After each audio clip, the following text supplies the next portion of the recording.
Assalamualaikum warahmatullahi wabarakatuh. Selamat pagi, selamat siang, dan selamat sore kepada teman-teman semua. Nah, kembali lagi kita akan membahas mengenai metodologi dan struktur teori akuntansi. Teman-teman pasti sudah menonton pembahasan materi yang pertama dan yang kedua oleh teman saya. Nah, pembahasan selanjutnya akan saya sampaikan mengenai apa? Nah, pembahasan yang akan saya sampaikan selaku presenter yang ketiga, Erna Mutiatul Khairah, saya akan menjelaskan mengenai tujuan laporan keuangan. Nah, kita perlu tahu dulu pengertian dari laporan keuangan itu sendiri. Pengertian laporan keuangan itu merupakan sebuah catatan informasi keuangan yang terdapat di suatu perusahaan yang dapat dijadikan sumber informasi bagi pihak yang bersangkutan. Jadi, tujuan umum dari laporan keuangan itu sendiri dapat memberikan informasi kepada pihak-pihak yang bersangkutan seperti pihak intern dan pihak ekstern. Tentu teman-teman pasti sudah tahu jenis-jenis laporan keuangan itu apa saja kan? Nah, untuk selanjutnya kita akan membahas mengenai tujuan laporan keuangan. Tujuan laporan keuangan itu ada 5. Yang pertama, memberikan informasi yang terpercaya tentang sumber-sumber ekonomi dan kewajiban. Nah, maksudnya apa? Yaitu laporan keuangan untuk menunjukkan posisi keuangan dan investasi. Kemudian, laporan keuangan untuk menilai kemampuan dalam menilai penyelesaian utang-utangnya. Kemudian, dapat menunjukkan kemampuan sumber-sumber kekayaannya yang ada untuk pertumbuhan perusahaan. Dan yang terakhir untuk menilai kekuatan dan kelemahan perusahaan.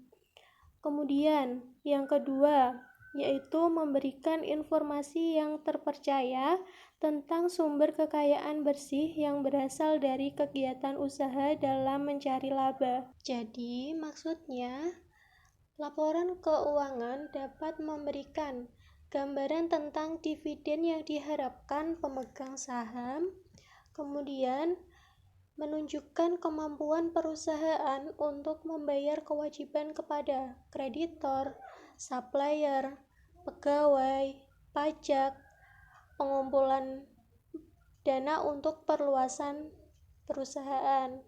Kemudian dapat memberikan informasi kepada manajemen untuk digunakan dalam pelaksanaan fungsi perencanaan dan pengawasan.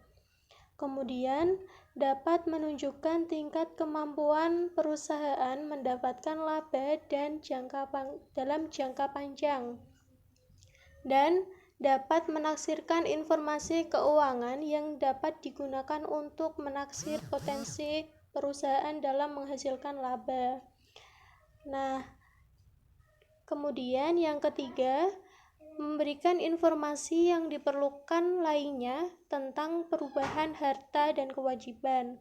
Semisal pada periode tersebut terdapat perubahan mengenai harta ataupun kewajiban. Nah, hal tersebut dapat memberikan informasi yang diperlukan lainnya. Selanjutnya, yang keempat, yaitu mengungkapkan informasi relevan lainnya yang dibutuhkan para pemakai laporan. Semisal manajemen dalam mengambil keputusan itu perlu adanya laporan keuangan sehingga informasi tersebut relevan bagi manajemen.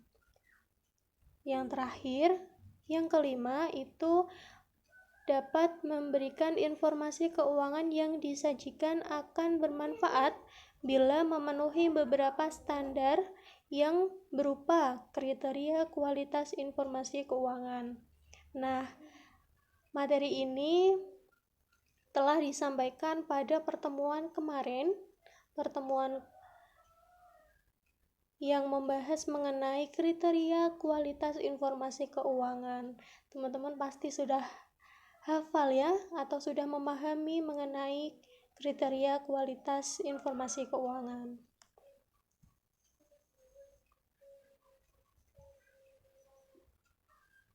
Nah, setelah kita mempelajari mengenai tujuan laporan keuangan, setelah itu kita membahas mengenai postulat akuntansi. Kita perlu tahu dong mengenai postulat itu apa.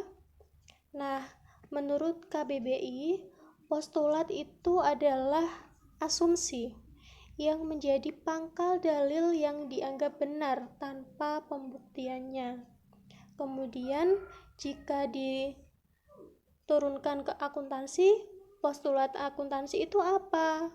Nah, postulat akuntansi itu merupakan asumsi dasar yang menggambarkan lingkungan ekonomi, politik, sosial, dan hukum di mana akuntansi itu diterapkan. Nah, selanjutnya kita perlu tahu mengenai jenis-jenis postulat akuntansi.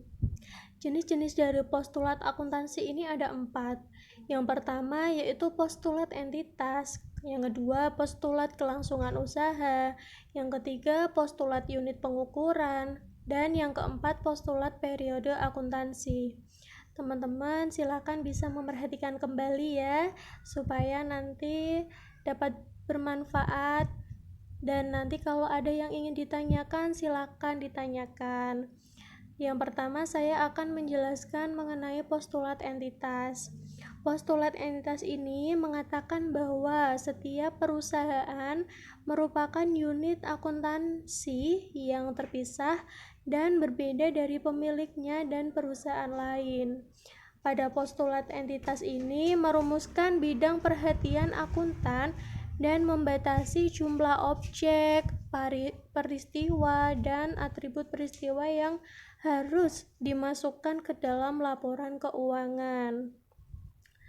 Nah, pada postulat entitas ini menyatakan bahwa batasan entitas dapat diidentifikasi melalui dengan menentukan kepentingan individu atau dengan menentukan sifat kepentingan individu atau kelompok.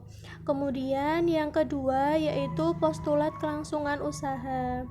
Nah, pada postulat kelangsungan usaha ini menyatakan bahwa entitas akan terus beroperasi untuk melaksanakan proyek, komitmen, dan aktivitas yang sedang berjalan. Nah, postulat ini mengasumsikan bahwa perusahaan tidak diharapkan untuk dilikuidasi dalam masa mendatang yang dapat diketahui dari sekarang, atau bahwa entitas akan terus beroperasi untuk periode waktu yang tidak tertentu. Bagaimana implikasinya? Yaitu dengan 3 cara, yaitu yang pertama, jika entitas itu memiliki kehidupan yang terbatas, maka laporan yang sesuai akan menspesifikasikan data terminal dan sifat likuidasi. Kemudian, jika menjustifikasi penilaian aset dengan dasar non-likuidasi dan menyediakan aset dasar untuk akuntansi depresiasi. Yang terakhir, harapan tentang manfaat di masa mendatang mendorong manajer untuk melihat ke depan dan memotivasi investor untuk menanamkan modal ke perusahaan. Kemudian yang ketiga, mengenai postulat unit pengukuran. Nah, pada unit pengukuran ini diperlukan dalam mencatat transaksi terhadap perusahaan dengan metode yang sama atau seragam. Nah, dalam pengukuran ini biasanya menggunakan unit moneter. Kemudian bagaimana implikasinya? Yaitu dengan akuntansi memiliki keterbatasan dalam membuat perkiraan atas informasi yang dinyatakan pada satuan moneter, tidak mencatat dan mendistribusikan informasi lain yang bersifat non-moneter, namun masih relevan dalam aktivitas bisnis. Yang kedua, yaitu nilai berfluktuasi karena tergantung kepada kemampuan dari daya beli uang tersebut. Kemudian yang terakhir yaitu postulat periode akuntansi. Pada postulat periode akuntansi ini menyatakan bahwa perusahaan akan tetap ada untuk periode waktu yang tak terbatas. Pemakai akuntansi menginginkan berbagai informasi tentang posisi keuangan dan kinerja perusahaan untuk pengambilan keputusan jangka pendek. Nah, ini terkait penjelasan jenis-jenis postulat akuntansi. Nah, kemudian kita membahas mengenai konsep teoritik akuntansi. Pada konsep teoritik akuntansi ini ada 3, yaitu teori proprietary atau teori kepemilikan, kemudian teori entitas, dan teori dana. Yang pertama kita akan membahas mengenai teori proprietary atau teori kepemilikan. Nah, menurut teori proprietary ini, entitas adalah agen atau wadah di mana pengusaha atau pemilik modal mengoperasikan perusahaan. Tujuannya apa? Yaitu untuk menentukan dan menganalisis kekayaan bersih pemilik. Nah, persamaan akuntansi yang dikembangkan adalah aset dikurangi utang itu sama dengan ekuitas pemilik. Seperti itu. Nah, selanjutnya yaitu mengenai teori yang kedua, teori entitas. Teori entitas ini memandang bahwa entitas sebagai entitas sebagai sesuatu yang terpisah dan berbeda dari pihak yang menyediakan modal pada entitas. Kemudian persamaan akuntansi yang diterapkan adalah aset sama dengan ekuitas, atau aset itu sama dengan utang plus ekuitas pemegang saham. Kenapa terpisah? Kenapa dalam ekuitas itu dipisah antara utang dan ekuitas pemegang saham? Karena teori ini tuh mengatakan bahwa pemilik modal atau penyedia modal itu terpisah dengan pemilik perusahaan. Kemudian yang ketiga yaitu teori dana. Nah, teori dana ini memandang bahwa unit bisnis terdiri dari sumber daya ekonomi atau dana, seperti kewajiban dan batas tertentu terkait penggunaan sumber daya. Persamaan akuntansi yang dikembangkan adalah aset sama dengan batasan penggunaan aset. Nah, itu teman-teman yang dapat saya sampaikan mengenai materi tujuan laporan keuangan, dan sampai pada yang terakhir itu teori akuntansi.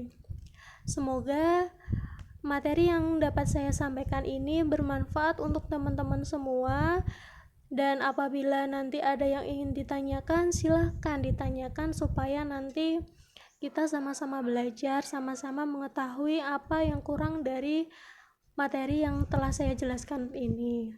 Sekian, wassalamualaikum warahmatullahi wabarakatuh.